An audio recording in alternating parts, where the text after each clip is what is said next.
आइए मित्रों, हमारे YouTube चैनल स्वाध्याय में आपका हार्दिक स्वागत, अभिनंदन। आज हम आपसे चर्चा करेंगे हरि नाम का भूत इस विषय पर। अगर आपने हमारे चैनल को लाइक और सब्सक्राइब नहीं किया है तो आपसे निवेदन है, कृपया चैनल को लाइक और सब्सक्राइब अवश्य करें। प्रभु श्री चैतन्य देव नीलाचल जा रहे हैं, प्रेम में विभोर है, शरीर की सुध नहीं है, प्रेम मद में मतवाले हुए नाचते चले जा रहे हैं। भक्त मंडली साथ है, रास्ते में एक तरफ एक धोबी कपड़े धो रहा है।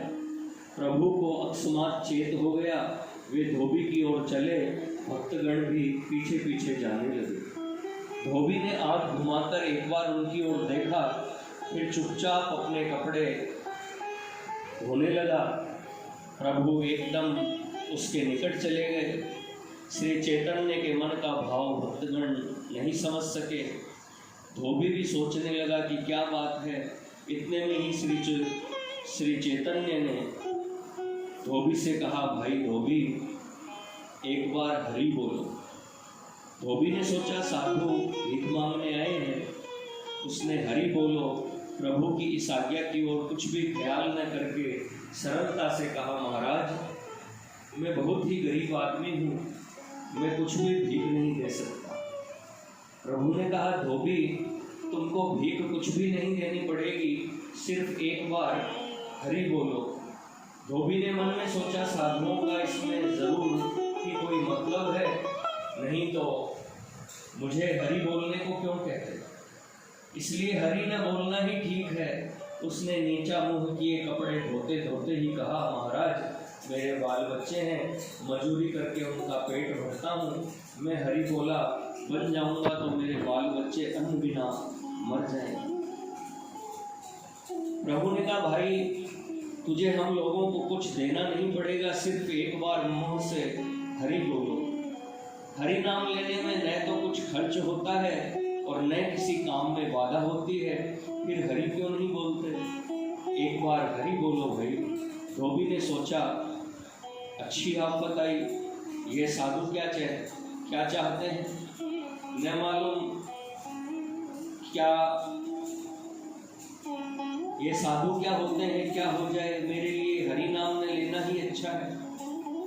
यह निश्चय करके उसने कहा, महाराज, तुम लोगों को तो कुछ कामकाज है नहीं, इससे सभी कुछ कर सकते हो। हम गरीब आदमी मेहनत करके पेट पालते हैं, बताइए मैं कपड़े धोऊं या हरि नाम लूं? प्रभु ने कहा, धोबी, यदि तुम दोनों काम एक साथ न कर सको तो तुम्हारे कपड़े मुझे दो, मैं कपड़े धोता हूँ, तुम हरि बोलो। इस बात को सुनकर भक्तों को और धोबी को बड़ा आश्चर्य हुआ। अब धोबी ने सोचा कि इस साधु से तो पिंड छूटना बड़ा कठिन है, क्या किया जाए, जो भाग्य में होगा वही होगा।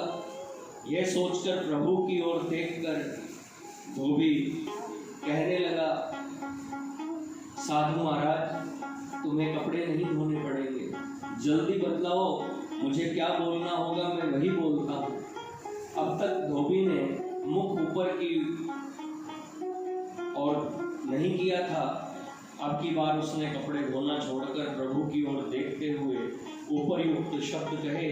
धोबी ने कहा कि साधु करुणा भरी दृष्टि से उसकी ओर देख रहे हैं और उनकी आंखों से आंसुओं की धारा बह रही है। यह देखकर धोबी कुछ मुग्ध सा होकर बोला, कहो महाराज, मैं क्या बोलूं? प्रभु ने कहा, भाई बोलो, हरि बोल। धोबी बोला, प्रभु ने कहा, धोबी फिर हरि बोलो। धोबी ने फिर कहा, हरि बोल। इस तरह धोबी ने 2 बार प्रभु के अनुरोध से हरि बोल कहा। तदनंतर वह अपने आपे में नहीं रहा और विह्वल हो उठा। बिल्कुल इच्छा न होने पर भी वह ग्रहग्रस्त की तरह अपने आप ही हरि बोल पुकारने लगा। जो जो हरि बोल पुकारता है त्यों तो विह्वलता बढ़ रही है। पुकारते पुकारते अंत में वह बिल्कुल बेहोश हो गया। आंखों से हजारों लाखों धाराएं बहने लगी। वे दोनों भुजाएं ऊपर को उठाकर हरि बोल पुकारता हुआ नाचने लगा। भक्तगण आश्चर्यचकित होकर देखने लगे। अब प्रभु नहीं ठहरे, उनका कार्य हो गया, इसलिए वे वहां से जल्दी चले। भक्तगण भी साथ हो लिए। थोड़ी सी दूर जाकर प्रभु बैठ गए। भक्तगण दूर से धोबी का तमाशा देखने लगे। धोबी भाव बता बता कर नाच रहा है। प्रभु के चले जाने का उसे पता नहीं है। उसकी बाह्य दृष्टि लुप्त हो रही है। भाग्यवान धोबी अपने हृदय में गौर रूप का दर्शन पा रहा है। भक्तों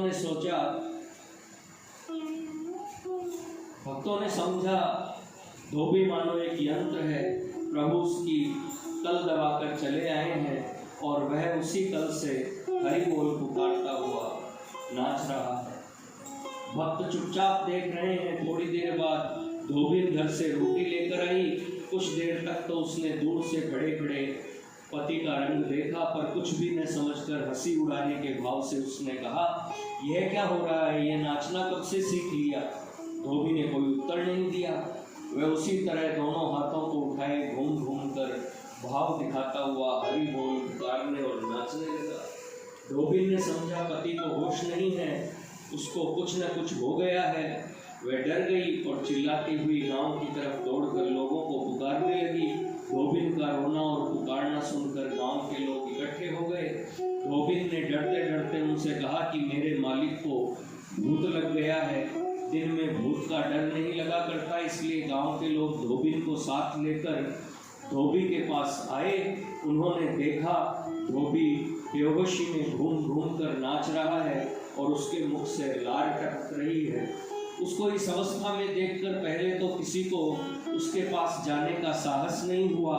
शेष में एक भाग्यवान पुरुष ने जाकर उसको पकड़ा।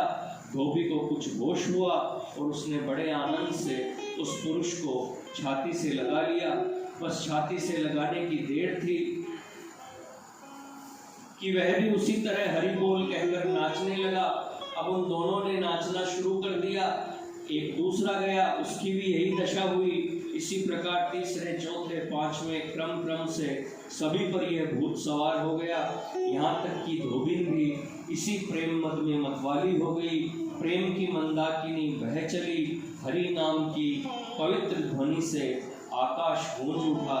समूचा गांव पवित्र हो गया।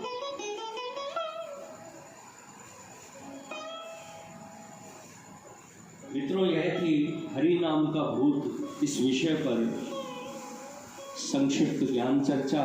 अगर आपको हमारा चैनल पसंद आए तो इसे लाइक और सब्सक्राइब अवश्य करें। धन्यवाद।